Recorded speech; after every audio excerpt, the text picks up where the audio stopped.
안녕하십니까. 수성외과 권익수 원장입니다. 오늘은 잠수병과 일산화탄소 중독 치료에 쓰이던 고압산소 치료에 대해서 한번 이야기해 보고자 합니다. 고압산소 치료는 고압 환경에서 압력에 비례해서 녹아드는 산소가 늘어나면서 말초까지 산소 공급이 원활하게 되어서 세포 재생을 도와주는 원리로 치료를 하는 것입니다. 말초까지 산소 운반이 더 많이 되면서 세포 재생에 도움이 되고요. 화상에서 세포 재생에 도움이 되면 상처 치료 기간이 단축이 됩니다. 화상 흉터는 2주 기준으로 2주 이내에 나오면 흉터가 적게 남는 걸로 되어 있고, 치료에 2주 이상이 걸리면 흉터가 많이 남는 것으로 되어 있습니다. 그래서 고압산소 치료로 그 치료 기간을 단축시킬 수 있으면 흉터도 적게 남게 됩니다. 그래서 화상에는 고압산소 치료가 도움이 되겠습니다. 일반 산소 호흡이라고 하면 보통 산소 캡슐 이런 것들을 말하는데요. 보통 산소 캡슐은 1.3기압 정도가 대부분인 것으로 알고 있습니다. 그리고 고압산소 치료가 효과를 보려면 최소 1.5기압 그리고 2기압 정도를 추천을 하는데요. 이제 1.3기압 정도에서는 치료 효과를 조금 기대하기가 어렵지 않나 싶습니다.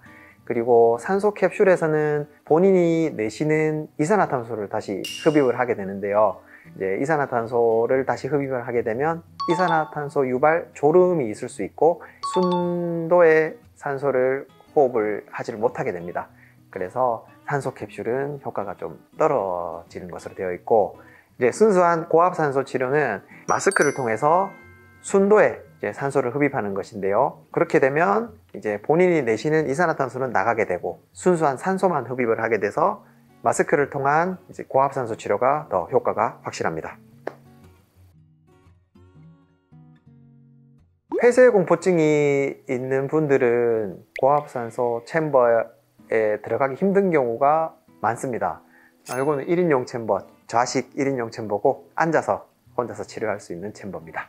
1인용 챔버는 더더욱 치료를 받기 힘들어 하시는 분들이 많고요. 그래서 저희는 다인용 챔버를 구비를 하고 있는데, 다인용 챔버입니다. 다인용 챔버는 1인용보다 안에 내부 공간도 넓고 여러 명이서 같이 들어가서 치료를 받을 수가 있어서 폐쇄공포증이 있으신 분들도 치료를 수월하게 받는 경우도 많이 있습니다.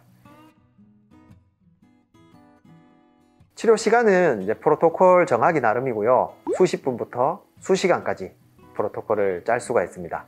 그리고 1회 치료로 효과를 보기는 힘들고요. 1회 치료로 어떤 효과가 있느냐 이렇게 궁금해 하시는 분들이 많은데, 피로 회복, 그리고 숙면, 그리고 근육통 이런 것들은 1회 치료 후에 그 다음날 오셔서 하루 만에 피로가 굉장히 많이 풀렸다, 어제 알이 배어 있었는데 벌써 풀렸다, 그리고 어제 잠을 너무 잘 잤다, 이런 분들이 많습니다. 세포 재생 이런 것들을 기대하기에는 한 번으로는 기대하기가 힘들고요. 여러 번, 여러 차례 고압산소 치료를 받아야 됩니다.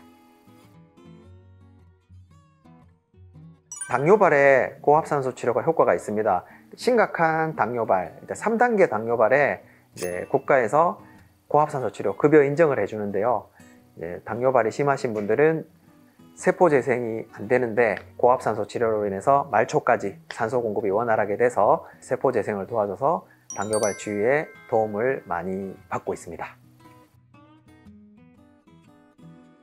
고압산소 치료의 절대적 금기는 기흉의 위험성이 있는 분들인데요. 양쪽 폐에서 쉽게 말해서 구멍이 나서 흉곽에 공기가 차는 질환입니다. 그런 분들은 고압 챔버 안에서 기흉이 발생할 수 있어서 고압산소 치료를 받으면 안 되겠습니다. 그리고 인공 심박동기를 삽입을 받으신 분들은 고압산소 치료가 제한이 되고요.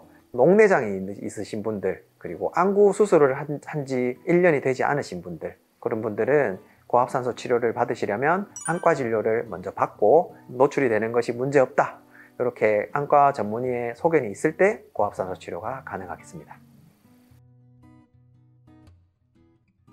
고압산소 치료 중에 귀가 먹먹함과 두통 충분히 생길 수 있고요. 치료 전에 압력평형이라고 충분히 교육을 하면 귀 먹먹함, 귀 통증, 두통 이런 것들 충분히 예방할 수 있습니다. 저희 병원에서도 치료 전에 압력평형 이퀄라이징이라고 하는데 충분히 교육을 한 후에 시행을 하고 있고, 충분히 교육한 후에 시행을 하더라도 간혹 가다가 심각한 이통이나 귀 먹먹함, 두통을 호소하시는 분들이 간혹 있습니다.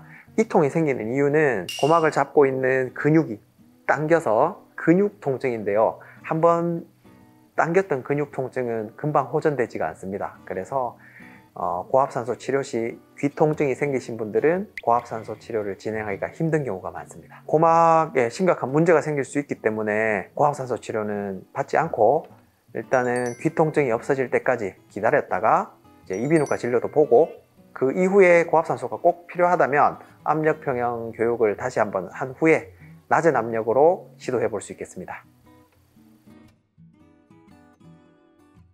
고압산소 치료 후에 다른 후유증은 거의 없는 것으로 되어 있고요. 간혹 가다가 이제 당뇨 환자분들이 고압산소 치료 후에 혈당이 일시적으로 떨어지는 경우가 있습니다. 그럴 때는 저혈당에 준해서 사탕을 먹는다든지 조치를 취해야 되겠고요. 혈압도 일시적으로 낮아지는 경우가 있는데 기립성 저혈압 비슷하게 치료가 끝난 후에 혈압이 정상이고 혈당이 정상이라면 치료 후에 일상생활을 하는 것은 아무 문제가 없겠습니다. 지금까지 고압산소 치료에 대해서 이야기해 보았는데요. 궁금한 점이 있으면 언제든지 문의 주시기 바랍니다. 지금까지 수성화외과 권익수 원장이었습니다. 감사합니다.